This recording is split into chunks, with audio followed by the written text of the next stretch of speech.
Have you been to the Chosen One Olympics? Did you know that holding in everything that you've been through and not getting it off your chest is what's preventing you from healing? Because I'm going to share with you some of the highlights throughout my Chosen One Olympics life. And if you feel called to, I don't care if it's a mile long comment, feel free at the end of this video. So my Chosen One Olympics began, the earliest memory I have was when I was in my crib, not really able to walk or talk, but I heard screaming coming from the other room, and I knew something by the energy. I knew something wasn't right, and I remember pulling myself up into the crib and just crying and screaming, and nobody coming, and I was in this dark room, terrified, and eventually I just laid back down, cried myself to sleep.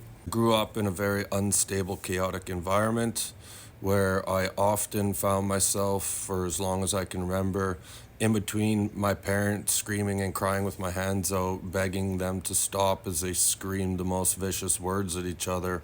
Anytime I spoke out, I'd often be told to be quiet.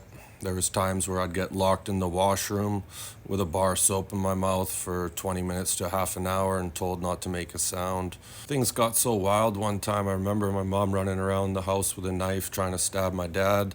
And I was running around with him, begging for my mom to stop, and eventually ran into a room to try to hide.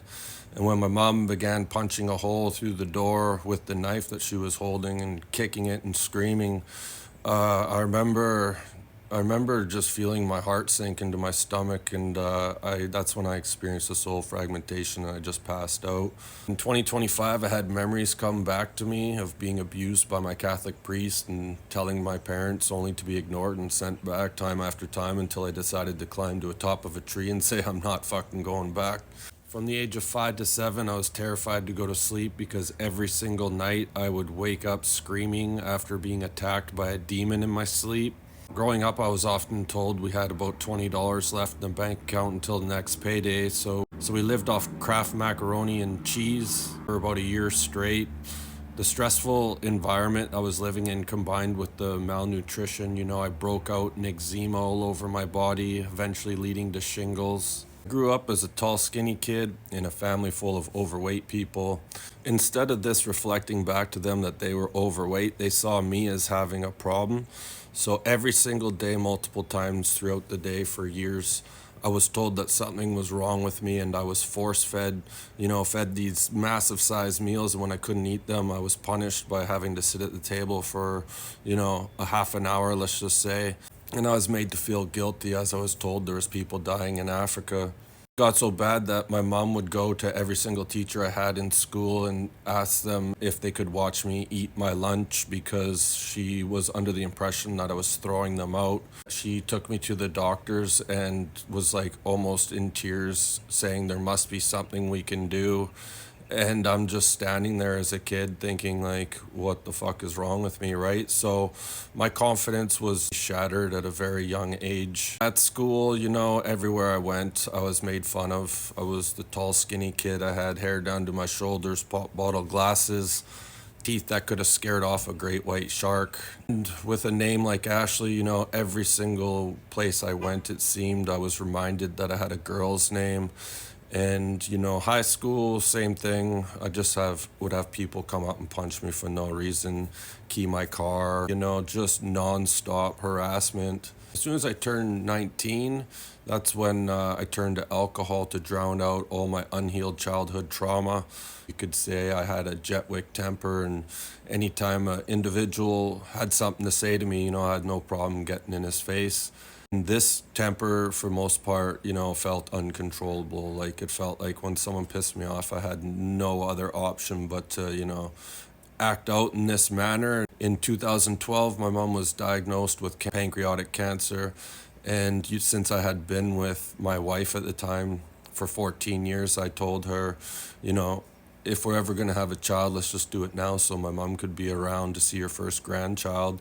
3 months before my child was due, my mom passed away from her cancer, and this, sent me into the biggest depression of my life at the time.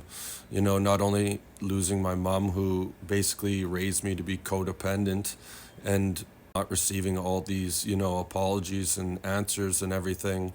I had a sudden spiritual awakening and made me realize I'd become an alcoholic for the last 15 years to drown out all my childhood trauma. And I had a Jetwick temper that I felt was unhealable. In addition to that, I was dealing with the fact that the days before my mom passed away, this woman came in from out of town to say her whatever when my mom was in a hospice and couldn't speak. Long story short, a decade earlier, I flew to my grandma's funeral, and then I found out that my mom had lied to me my whole life about who my grandma was, and I was standing in the presence of my real grandma. 13 months, it felt like I had cement shoes on. I had absolutely no energy for this life. The sudden spiritual awakening made me realize I had been working 22 years in a job that was killing my soul just to pay, all the bills, to have, a few dollars left over. I also realized at the time that me and my wife had a lot of things we had to work out, and basically felt like everywhere I looked, I was trapped. I had this new child, and yet I just didn't even want to be here. And I saw all this healing that was impossible, and I was like, how am I supposed to be a positive role model for my child when I can never heal? 13 months later, the pain was so bad, it just felt like things got worse. And one day I was sitting in my garage and I asked myself a question I never asked myself before. The question was, can I continue living with this amount of pain in my heart for another 20, 30, 40 years? At that moment, I just felt my heart sink. And that's pretty much when I decided I had enough. And I evaluated my life for the next 45 minutes as if to see I could justify, exiting on my own accord. And after around 45 minutes, I was like, yeah, I'm done playing. And as I was in the process of exiting, if it wasn't for Archangel Michael appearing, I would not be here. That night I went to bed with tears running down my eyes because this was a Sunday and I had to wake up at 5:30 in the morning to go to my 9 to 5, and just the idea of continuing to live through the life that was excited to leave just brought tears to my eyes. And I put my fist to the sky and I said, God, if I'm going to continue living here, I need to know what this is all about. And hours later, that's when I woke up to an ET being, and it terrified me so much that I gasped in and left my body. Apparently, this being was trying to console me, but he was a little freaky looking, kind of startled me. 2015, I realized that I needed to get some help to heal because I couldn't do it on my own. However, the traditional route was something I've never gone down. It was never for me. Never popped a pill, never seen a professional for the D word. For me, I went with energy healers and shamans, the plant medicine route. Roughly 2022, my guides told me that someone I'd been working with that I met back then was, not only sending me death spells, but they were returned and had her own child jump off a building. And then I find out that this individual started this massive smear campaign, all these lies about me, and was flying to other countries to work with dark practitioners that would end up losing their life one after the other. After getting divorced, I learned that paying child support plus having my child 12 times a month and all the money it costs just to exist, this job was a sinking ship. So I quit my job to write my biography full time. And after 3 years, I got published. And then my book's out for a year, right? And I received no royalties, only to find out that the individual that was sending me death spells used her connections with my publisher to spread a bunch of lies and not only swindle all of my royalties, but also scam me out of thousands of dollars by overcharging me. In 2020, I met someone when I was in the lowest point of my life that considered to be my twin flame. And, enough said. If you've had a twin flame experience that didn't work out, and you know, right?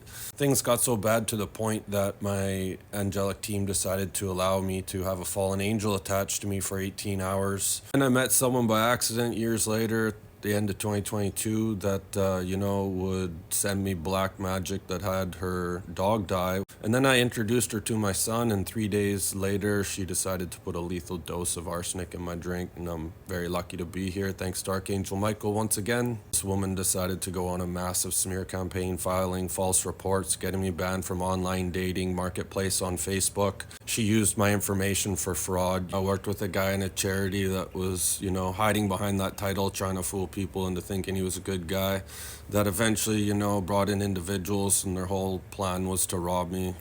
Helicopters circling over my house, helicopters following me down the road, black SUVs outside my house with funny things flying over it for hours.